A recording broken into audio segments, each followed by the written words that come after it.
My name is Christy, a 32-year-old software developer from Boston. Dad was my hero, the man who taught me everything from coding to courage. When the doctors said he had months to live, his final wish was simple: to see the Grand Canyon before he died. I promised to make it happen until Mom claimed they couldn't afford the flights. I believed her, swallowed my disappointment, and worked harder. Then my aunt accidentally tagged Mom in those Hawaii vacation photos. Best family vacation ever, they celebrated while Dad was dying. Before watching this story unfold, drop a comment letting me know where you're watching from. Hit that like button and subscribe for more real-life stories that might just hit close to home.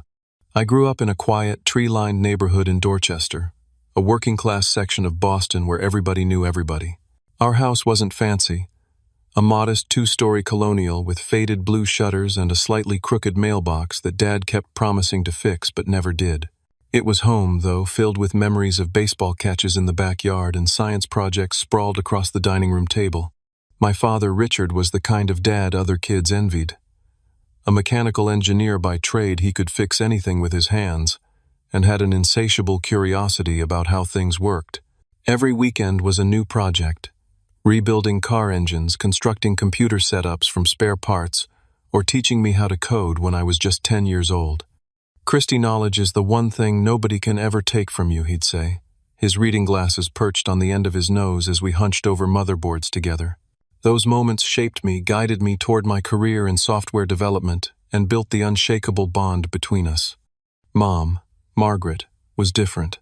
Where Dad was warmth and patience, she was efficiency and expectations. She kept our family running like clockwork, managing the household finances with spreadsheets and planning every holiday down to the minute. My sister Heather, 4 years younger than me, was clearly Mom's favorite, something nobody acknowledged out loud but everyone felt. Then there was Aunt Patricia, Mom's younger sister by 3 years. The two were inseparable, sharing daily phone calls and weekend shopping trips. Where Mom was careful with money, Aunt Patricia was flasher, always talking about investments and business opportunities. She'd never married, had no children, and treated Heather and me like her surrogate kids, though her version of affection came through expensive gifts rather than time spent together. My life took its own path. I met Michael during my junior year at MIT. He was in law school at Harvard, and we connected at a mutual friend's party. After 6 years together, we married in a small ceremony that my father embraced wholeheartedly and my mother tolerated with thin smiles and stiff hugs. Michael became a criminal defense attorney, passionate and driven, while I bounced between startups and consulting jobs, always chasing the next big technological breakthrough. The dynamics were clear. Dad was my champion, Mom favored. Heather and Michael was viewed with cool politeness rather than welcomed as a son-in-law. We maintained our relationships through holiday gatherings and occasional Sunday dinners, an uneasy peace that we all pretended was normal family functioning. Then came the diagnosis. It started with Dad complaining about back pain and losing weight without trying. Mom dismissed it as him working too hard until the jaundice appeared.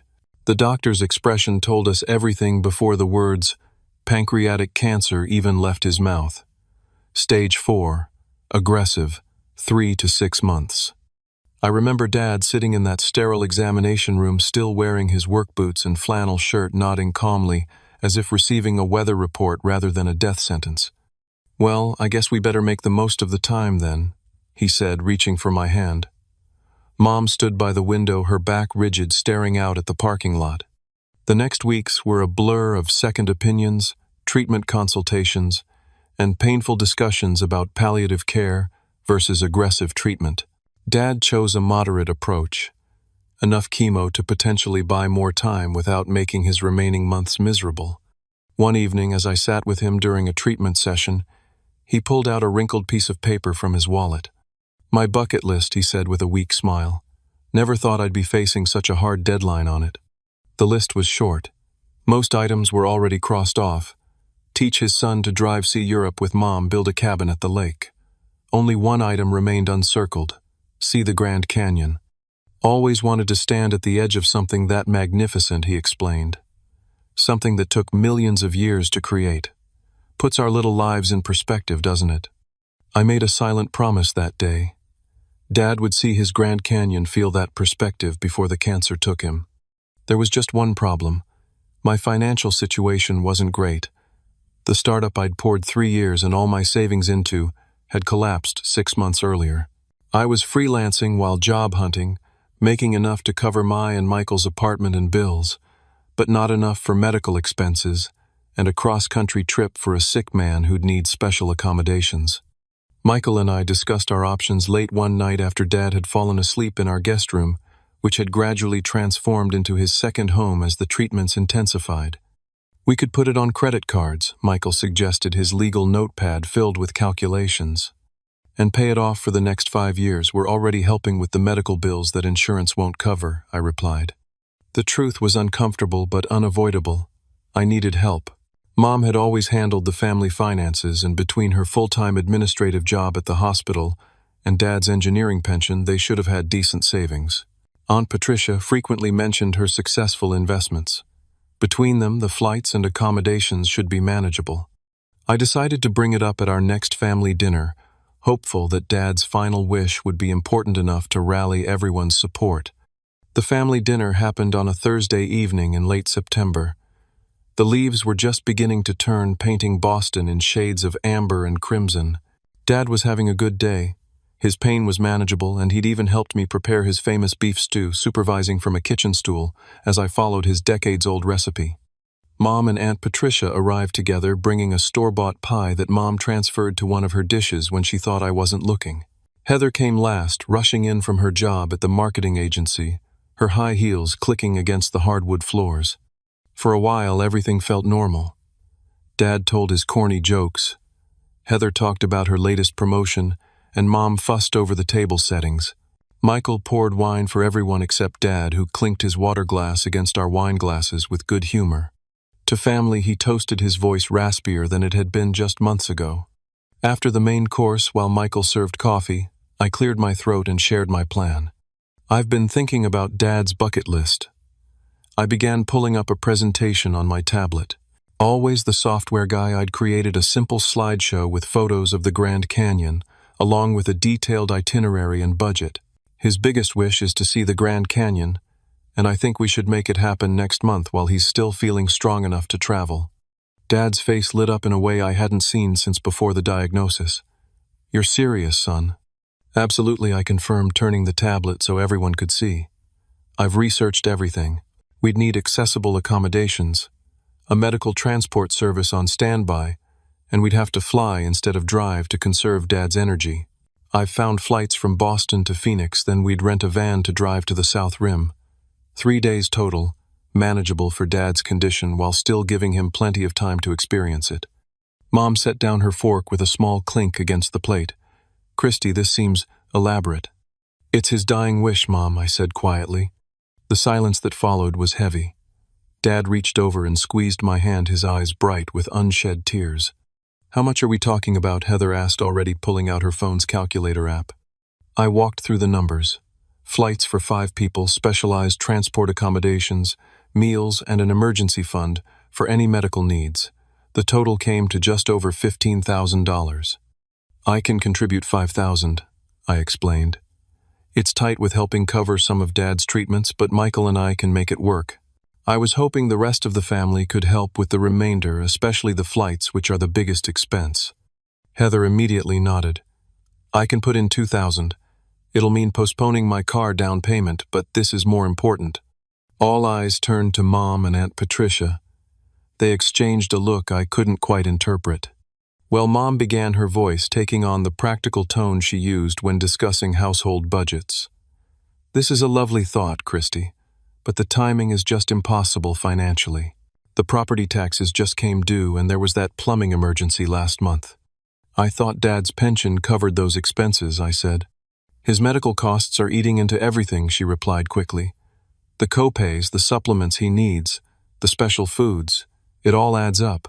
We just can't afford the flights right now. Maybe in a few months. We all knew what a few months meant with Dad's prognosis. I turned to Aunt Patricia, who was studying her manicure with intense focus. Aunt Patricia, I know you mentioned that investment that paid off last month. Could you help with part of the flights? She sighed dramatically. Oh, sweetheart, I would if I could, but that money's already allocated. The condo association hit us with a special assessment for new roofing. $8,000 just like that. She snapped her fingers. I'm actually borrowing from your mother to cover part of it. I looked between them. These two women who had always preached family first, who had lectured me about saving and planning, who wore designer watches and drove new cars every 3 years. This is Dad's last wish, I said, my voice catching. He's never asked for anything. He's taken care of all of us his whole life. And we're taking care of him now, Mom said firmly. Sometimes being an adult means making practical decisions instead of emotional ones. Your father understands that. I looked at Dad, who had shrunk into his chair, his earlier excitement evaporated. He patted my hand. It's okay, son, he said softly. The pictures you showed me are beautiful. Maybe we can look at them together on that big computer screen of yours. Almost like being there. The dinner ended awkwardly. Mom and Aunt Patricia left together, murmuring about a bridge game the next day. Heather lingered, helping clean up and whispering, I'll try to talk to Mom before she left. That night, as Michael and I lay in bed, staring at the ceiling, I made a decision. I'll pick up extra freelance work, I told him. Night shifts, weekends, whatever it takes. Dad is going to see that canyon before he dies. Michael rolled over and kissed my forehead. I know better than to try to talk you out of something once you've decided. Just don't run yourself into the ground, okay? Your dad wouldn't want that either. But I was already making mental lists of clients to contact, platforms to join, and projects to bid on. I'd find a way, even if it meant working 20 hours a day. For 3 weeks, I lived on caffeine and determination. My days blurred together. Wake up at 5, work my regular contract job, until 3, help Dad with dinner and medications until 7. Then back to my home office for freelance projects until midnight or later. Weekends disappeared into marathon coding sessions. I took every job offered, debugging ancient legacy systems, building simple websites for local businesses, even tutoring high school students in programming basics. My body protested with headaches and a persistent cough. Michael left food by my desk that often went untouched. You're going to make yourself sick, he warned, but I waved him off. The Grand Canyon Fund was growing. Slowly, but growing. Dad's condition, meanwhile, was deteriorating faster than the doctors had predicted. The weight dropped from his frame like leaves from autumn trees. His once resonant voice became a whisper, but his eyes still lit up when I showed him my research on the Grand Canyon, the geological formations, the hiking trails we would admire from accessible viewpoints, the way the light changed the colors of the rock throughout the day. Just 3 more weeks, I promised him. I'm almost there with the money. It happened on a Tuesday night, or rather Wednesday morning. It was nearly 3 a.m., and I was fixing a database issue for a client in Australia. My eyes burned from staring at screens all day, and my shoulders felt permanently fused to my ears from tension. Michael had long since gone to bed after leaving a sandwich and glass of water by my keyboard with a note that simply said, "Eat human."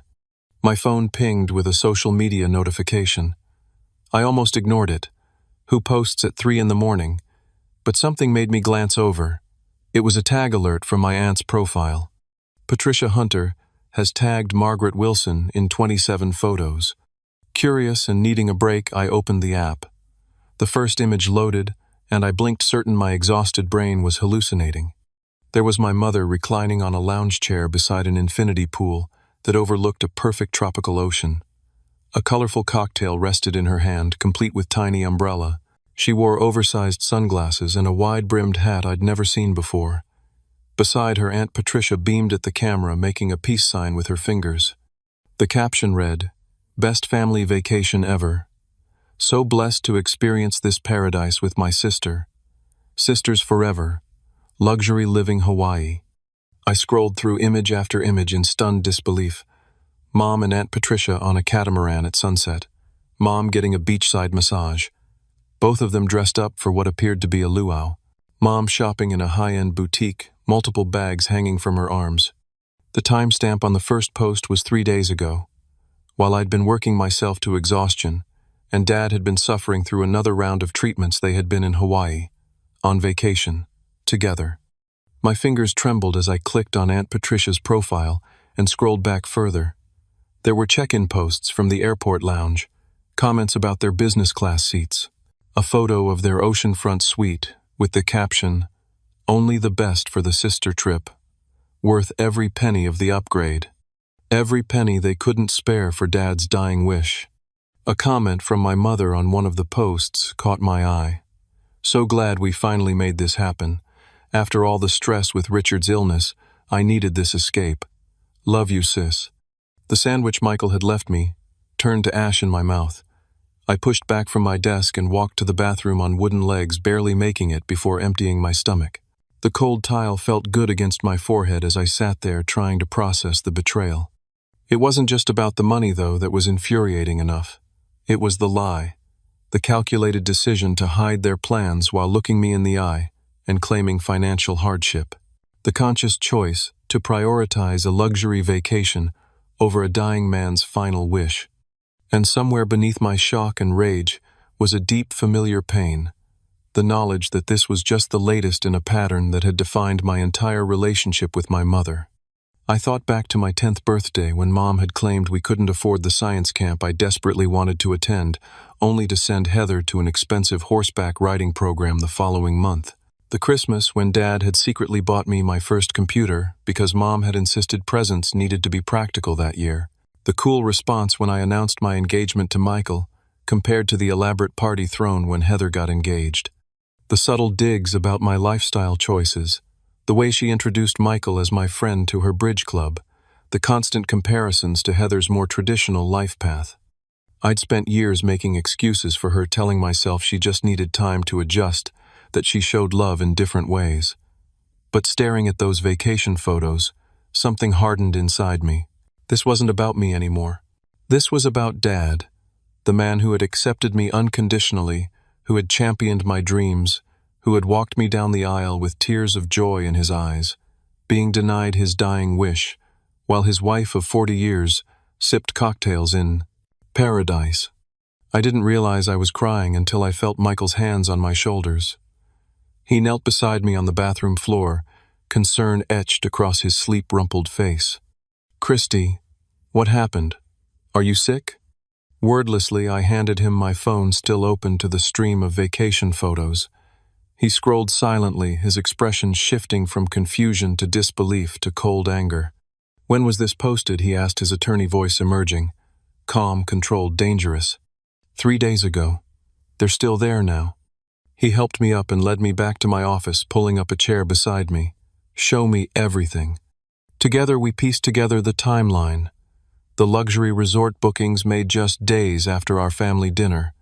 The first-class flights. The spa packages.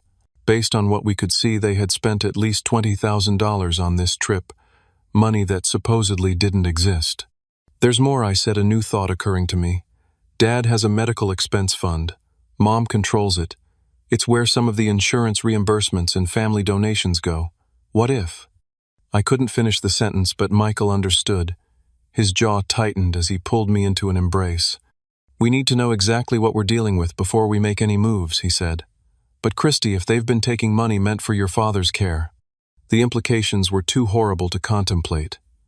I buried my face against his shoulder and finally allowed myself to fully break down my body, shaking with sobs of rage and heartbreak. "What do I tell Dad?" I whispered when I could speak again. Michael stroked my hair gently. "The truth.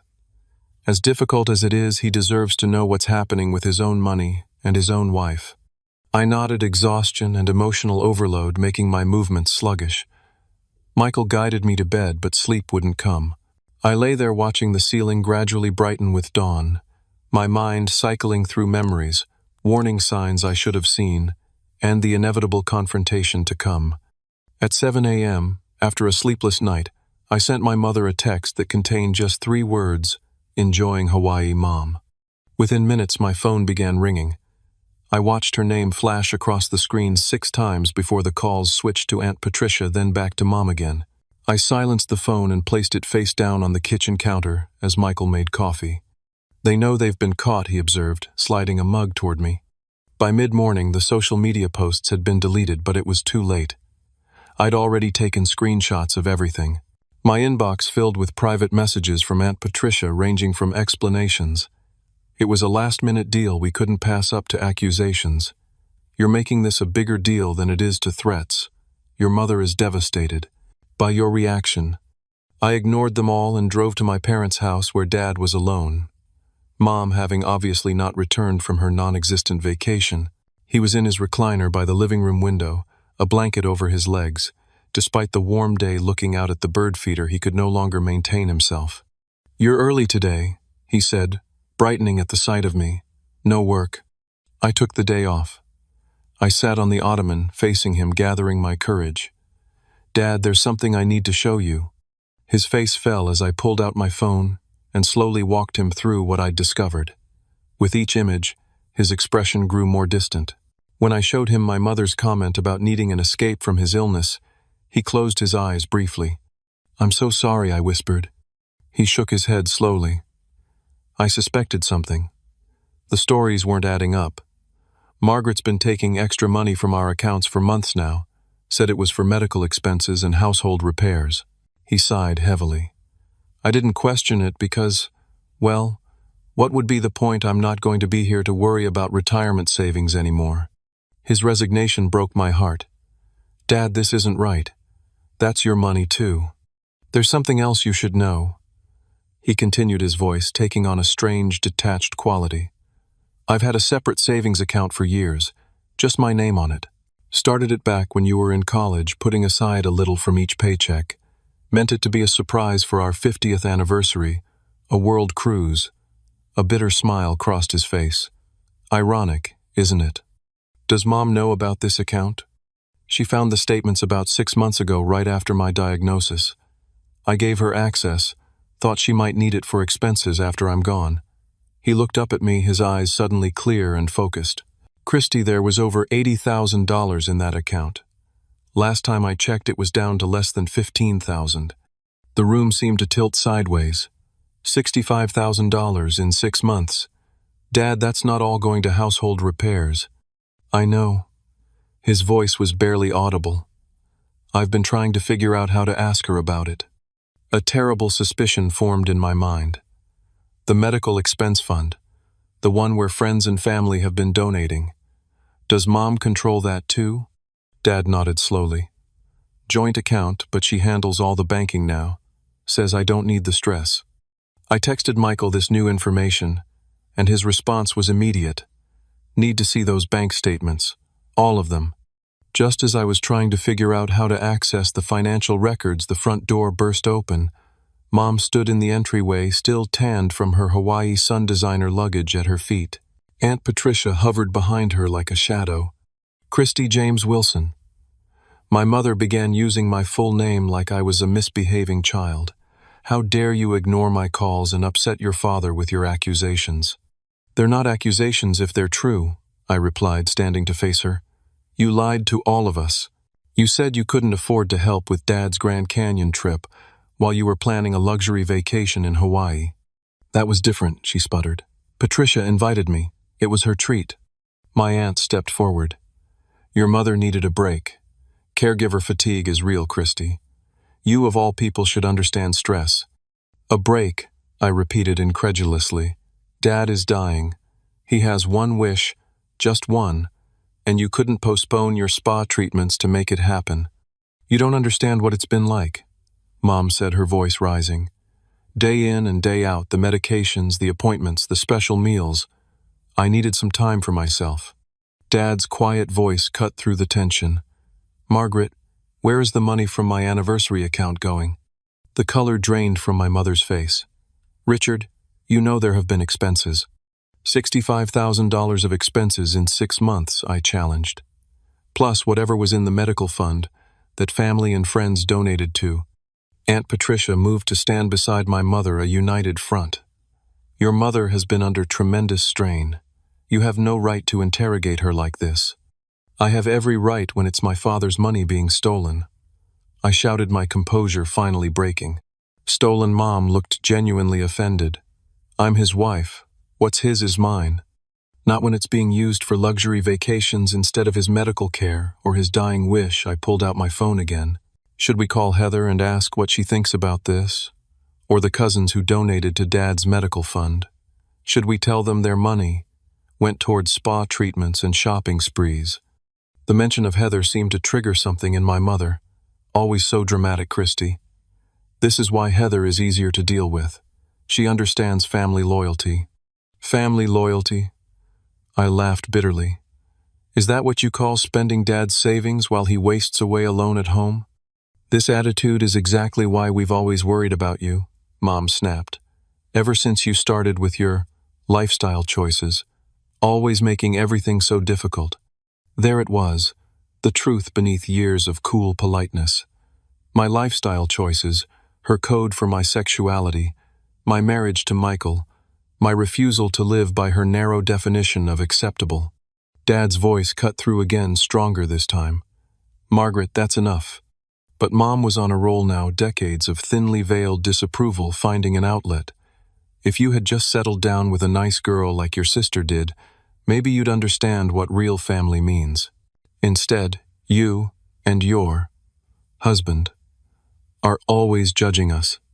Michael has done nothing but support this family, I said through clenched teeth. He's been here helping care for Dad while you've been collecting seashells on the beach. We deserve that vacation after everything we've put up with. The words exploded from her, and the room fell deadly silent as we all registered what she'd said. Put up with. My father's cancer. His dying. Something she had to put up with. Dad struggled to his feet, waving away my attempt to help him. Though physically diminished, his presence filled the room. Margaret, he said, his voice steady despite its weakness. I'd like to see our bank statements, all of them, today. My mother's face crumpled into an expression I'd never seen before. Fear mixed with the realization that she'd finally crossed a line that couldn't be uncrossed. Richard, you're upset. We all are. Let's talk about this when everyone's calmer. No, Margaret. Now. He turned to me. Christy, would you call Michael, please? I think I need some legal advice about my finances. It was at that moment I knew that whatever happened next would change our family forever. Michael arrived within the hour, bringing his legal notepad and a colleague who specialized in elder law and financial abuse cases. They set up at the dining room table, while I helped Dad gather what financial documents he could find in the home office. Mom and Aunt Patricia retreated to the kitchen, whispering urgently and making occasional phone calls. I caught fragments of their conversations, just a misunderstanding blown out of proportion going through a hard time. Dad's hands trembled as he sorted through file folders. I should have paid more attention, he murmured. I just trusted her. 42 years of marriage and I never thought. I squeezed his shoulder gently. This isn't your fault, Dad. We brought the documents to Michael, who reviewed them with professional detachment, though I could see the tension in his jaw. As the picture became clearer, so did the magnitude of the betrayal. Beyond the anniversary savings account, there was evidence of systematic withdrawal from Dad's pension fund, the medical expense account, and even a small inheritance he'd received from his brother years earlier. Conservative estimates put the total at over $120,000 in the past year alone. This is textbook financial elder abuse, Michael's colleague whispered to him, though I overheard. Even between spouses, this crosses legal lines. When Michael stepped away to make some calls, I noticed Dad staring at the papers spread across the table, a lifetime of financial security, now reduced to evidence of betrayal. What do you want to do, Dad? I asked gently. He looked up at me, his eyes clear despite the medication that usually clouded them. I want to protect what's left. For my care, for your sister's future, for your Grand Canyon trip. He took a shaky breath. And I want the truth from your mother. No more lies. Michael returned his expression, grim but determined. I've spoken with the elder law specialist. Given the circumstances and your father's condition, we can file for emergency power of attorney and financial guardianship. It would freeze the accounts immediately and transfer control to a court-appointed guardian, which could be you, Christy, if that's what your father wants. Dad nodded slowly. And what about the rest of it? The money that's gone? There are legal remedies for financial recovery, but that would mean pressing charges, Michael explained gently. It would be a longer process. I looked at my father, this man who had never raised his voice in anger, who had taught me that integrity mattered above all else. It's your decision, Dad.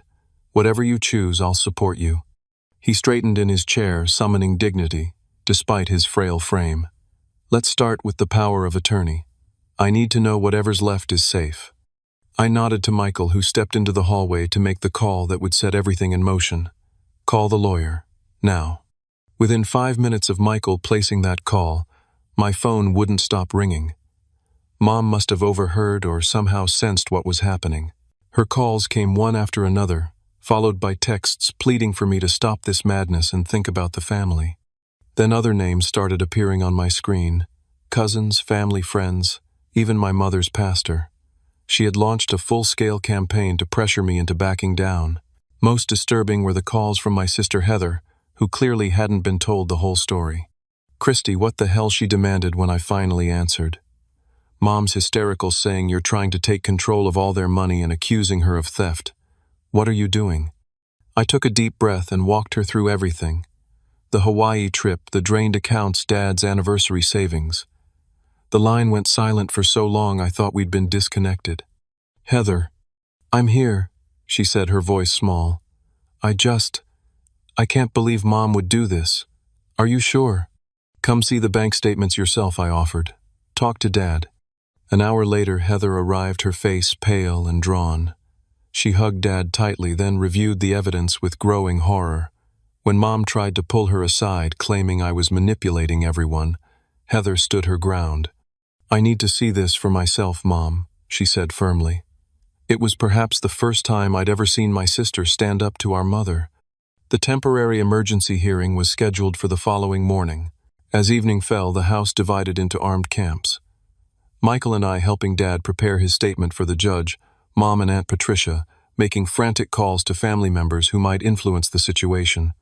As I was helping Dad to bed, he suddenly clutched my arm, his face contorted in pain. "Christy," he gasped, "can't breathe right." I called for Michael, who was already dialing 911. Dad's color was all wrong, grayish with a blue tinge to his lips. The cancer had metastasized to his lungs weeks earlier, but this was different. This was crisis. The paramedics arrived within minutes, filling the bedroom with efficient movement and medical terminology. Mom hovered in the doorway, her anger temporarily replaced by genuine fear. For the ride to the hospital, all hostilities were suspended as we focused on the one thing we all still shared: love for the man now fighting for each breath. In the emergency room, a doctor pulled me aside while they stabilized Dad. "The stress has exacerbated his condition," she explained gently. "His body is already compromised from the cancer and treatments. This kind of emotional trauma can have very real physical effects." The implication was clear: the confrontation might have accelerated his decline. I sat in the waiting room, my head in my hands, wondering if my pursuit of justice had cost precious days with my father. Michael sat beside me, a steady presence, while Mom and Aunt Patricia whispered together across the room. Heather paced between us, belonging to neither camp, her loyalties visibly torn. "I was just trying to protect him," I said to Michael, my voice breaking. "You are protecting him," he assured me. "Christy, your mother's actions were hurting him long before you discovered them. This was going to come to a head eventually." The doctor returned with cautious good news. Dad was stabilized and being moved to a room. His condition was serious, but not immediately life-threatening. When I was finally allowed to see him, the sight of him connected to oxygen and monitors shattered something inside me. I took his hand, careful of the IV line. "I'm so sorry, Dad. I never meant for this to happen." His eyes fluttered open. "Not your fault," he whispered through the oxygen mask. "Needed to know." A nurse appeared at my shoulder. "He needs rest now. You can come back in the morning." As I left the hospital that night, the weight of everything crashed down on me. In the parking lot, I finally broke, sobs tearing from my chest as Michael held me against the cold metal of our car. The strain of working myself to exhaustion, discovering the betrayal, confronting my mother, and now possibly losing my father sooner than expected. It was too much. "I don't know if I'm doing the right thing anymore," I admitted through tears. "What if fighting this is taking away his last days?" Michael held my face between his hands. "Listen to me. Your father asked for this. He wants to protect what's his, not just for himself, but for you and Heather. He's lived his life with integrity, and he deserves to have that respected, especially now. He wiped away my tears with his thumbs. We'll find a way through this that honors his wishes without adding more stress. I promise. I nodded, drawing strength from his certainty. Tomorrow would bring the emergency hearing more hospital visits and difficult conversations. But tonight, in a cold hospital parking lot, I made a new promise to myself and to my father. I would find a way to fulfill his final wish, no matter what obstacles my own mother placed in our path. The emergency court hearing took place in a small, wood-paneled room that smelled of furniture polish and old paper. Dad couldn't attend due to his hospitalization, but his signed affidavit and the doctor's statement about his condition were enough for the proceedings to continue. I sat beside Michael and his elder law colleague, hands clasped tightly in my lap to stop their trembling. Across the aisle, Mom and Aunt Patricia huddled with a hastily retained attorney who kept whispering urgently in my mother's ear. Heather had chosen to sit directly behind me after reviewing the financial documents in detail the previous evening. This isn't about taking sides, she'd told me. This is about what's right for Dad. The judge, an older woman, with silver-rimmed glasses and a no-nonsense demeanor, reviewed the evidence efficiently. Bank statements, withdrawal records, the Hawaii vacation receipts, Dad's medical records, his notarized statement requesting financial protection. Mrs. Wilson. The judge addressed my mother directly.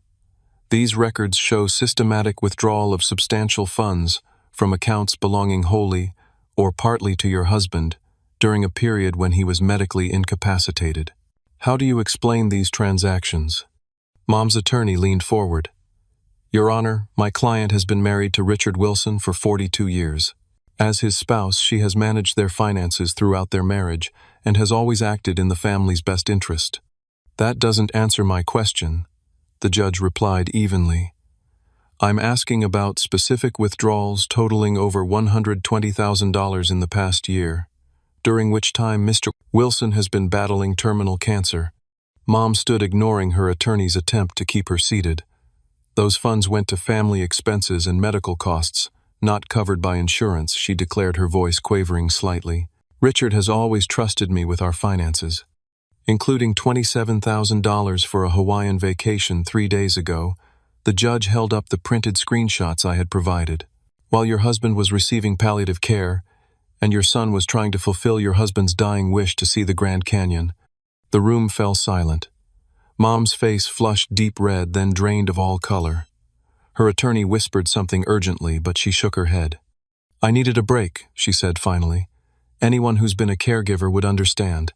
The judge's expression remained impassive. Mrs. Wilson, the court is sympathetic to the difficulties of caring for a seriously ill spouse. However, that does not extend to the appropriation of funds specifically designated for the ill spouse's care and personal wishes, particularly in amounts this substantial. After reviewing the remaining evidence, the judge ruled in Dad's favor, granting temporary financial guardianship to me, with oversight from the court-appointed Elder Services representative.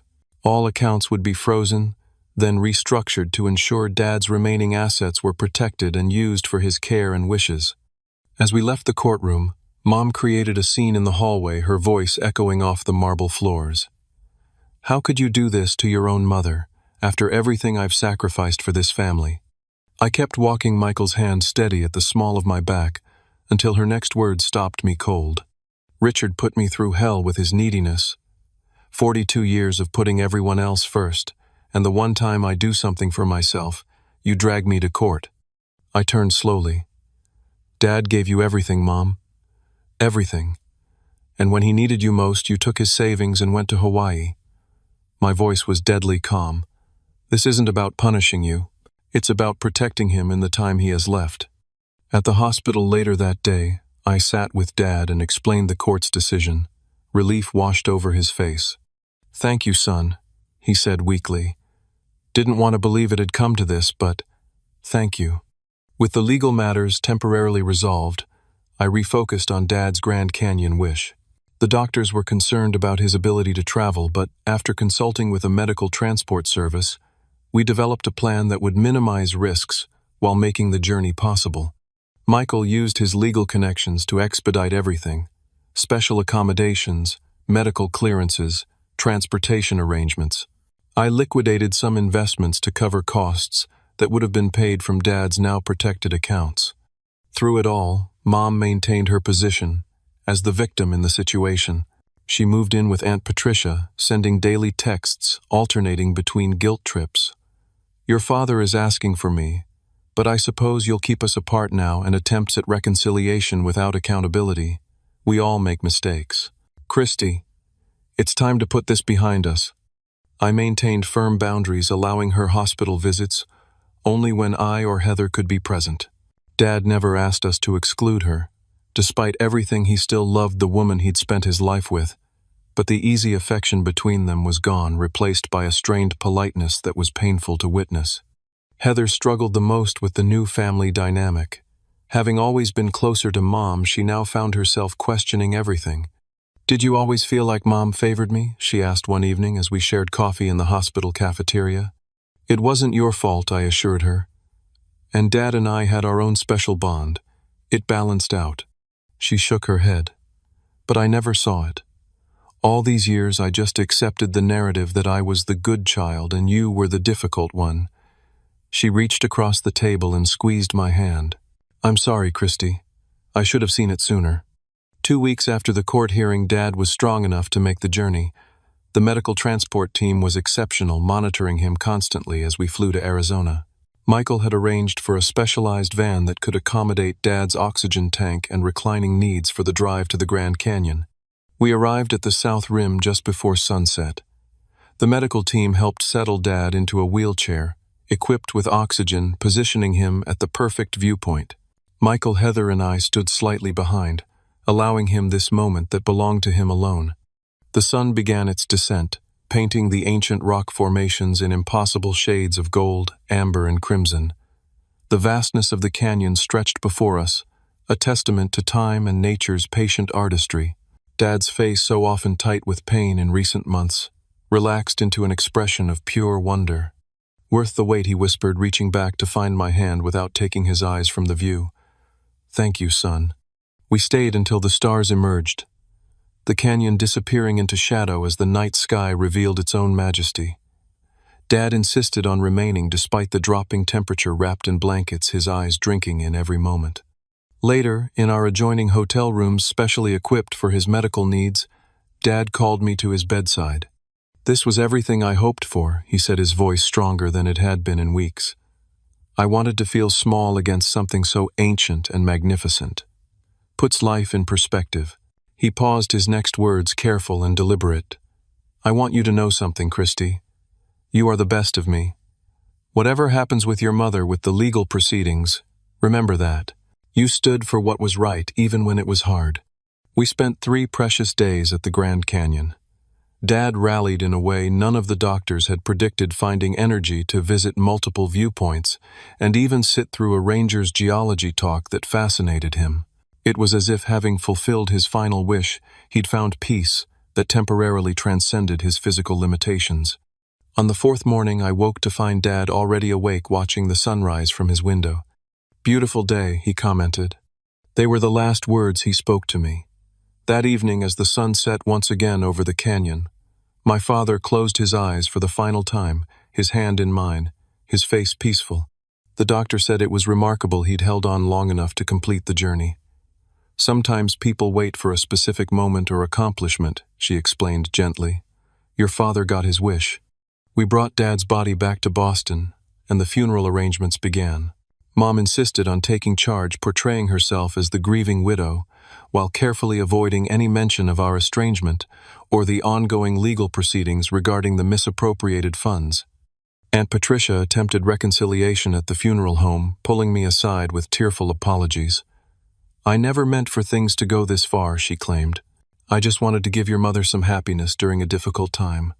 By spending Dad's money meant for his care and his wishes," I replied quietly.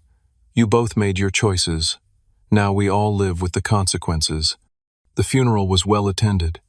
Dad had been loved by many. Colleagues from his engineering days, neighbors, friends from various phases of his life.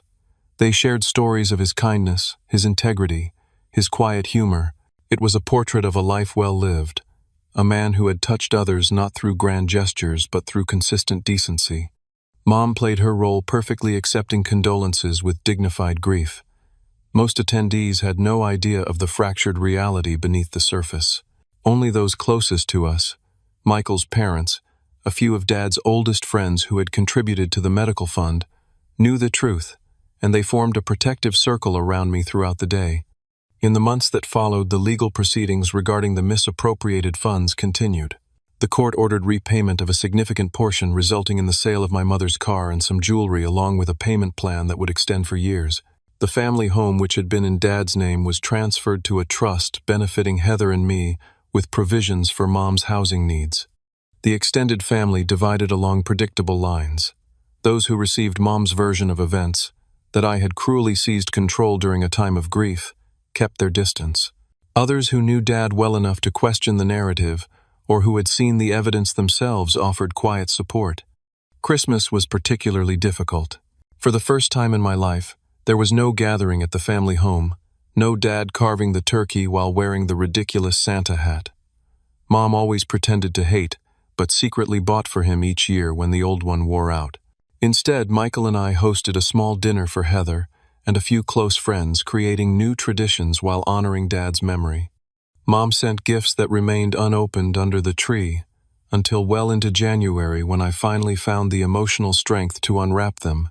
Impersonal gift cards and a photo album of family pictures that strategically excluded Michael from most frames. The path forward wasn't clear, but it was mine to determine.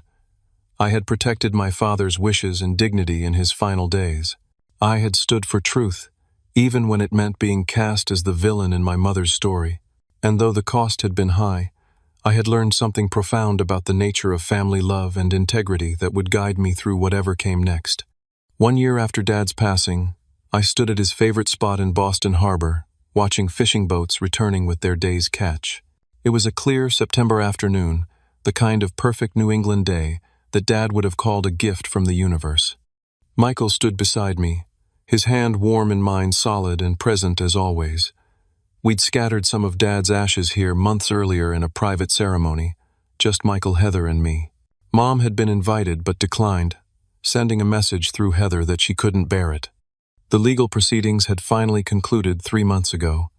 The court had ordered restitution of $48,000, far less than what had been taken, but enough to close that chapter.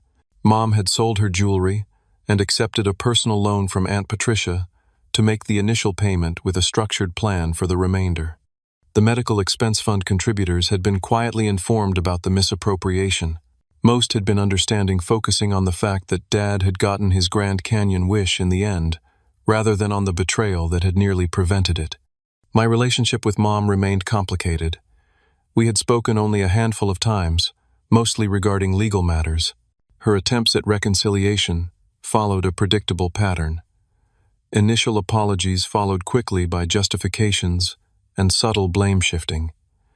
If you had been more understanding of my stress, if you hadn't involved lawyers, if you could just let the past be the past.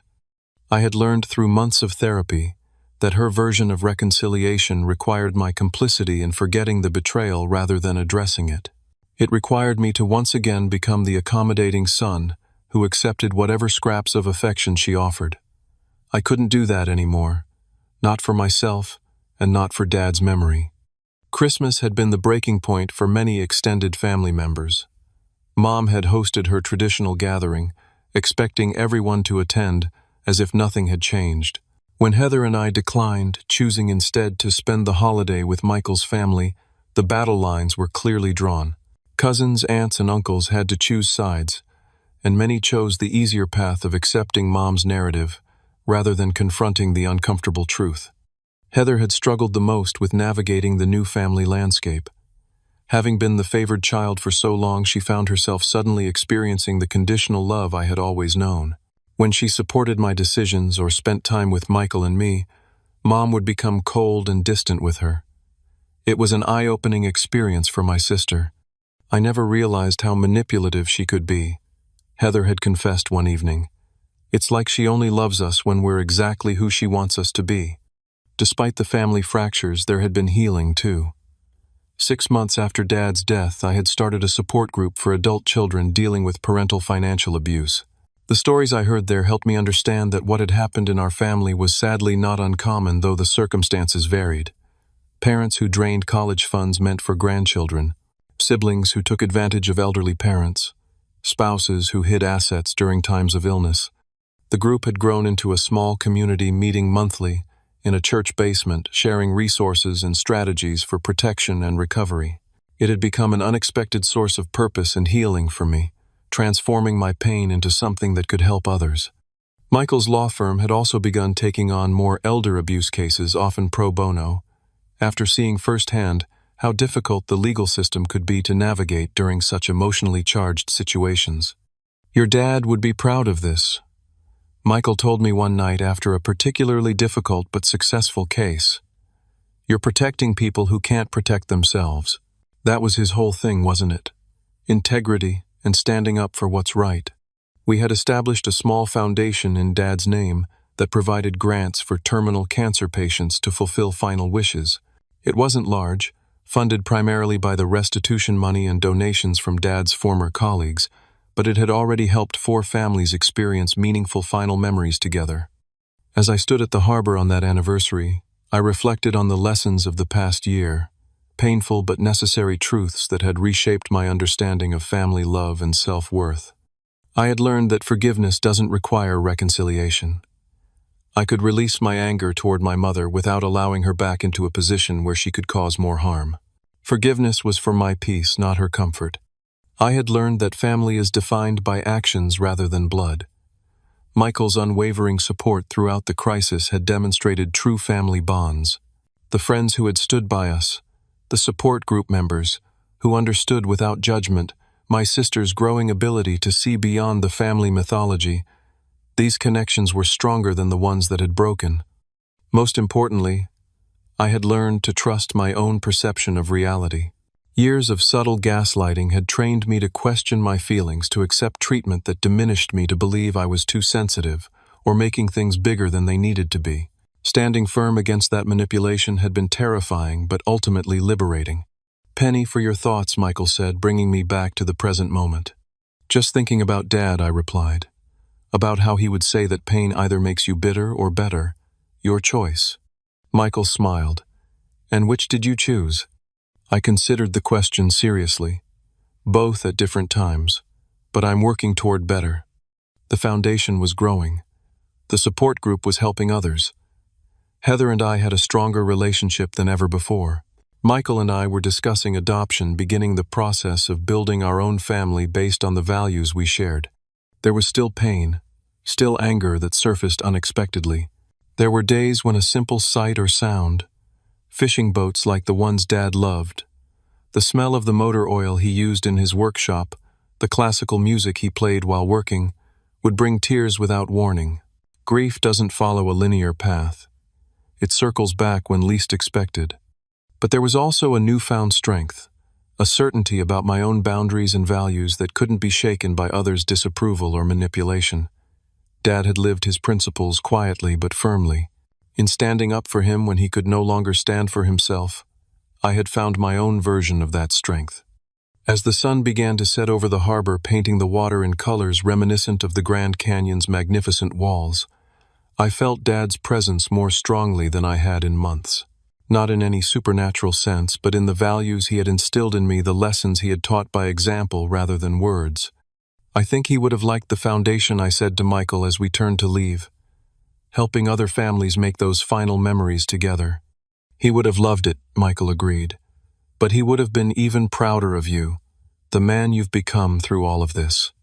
Walking back to our car, I thought about the long journey from that moment of discovery, a social media tag revealing a devastating betrayal, to now. The hardest path is rarely the easiest one, but it's often the one that leads to the most growth. If you're watching this and dealing with your own family betrayals or difficult truths, remember that standing up for what's right doesn't make you the villain, even if others try to cast you in that role. Sometimes the most loving thing you can do is set boundaries and hold people accountable. Sometimes healing means letting go of the relationship you wished you had and accepting the reality of what is. Have you ever had to make a difficult choice between keeping the peace and standing for truth? Share your experience in the comments below. Your story might be exactly what someone else needs to hear today. Don't forget to like this video and subscribe for more real-life stories that remind us we're not alone in our struggles. Thank you for listening, and remember, integrity might cost you relationships, but it saves your soul.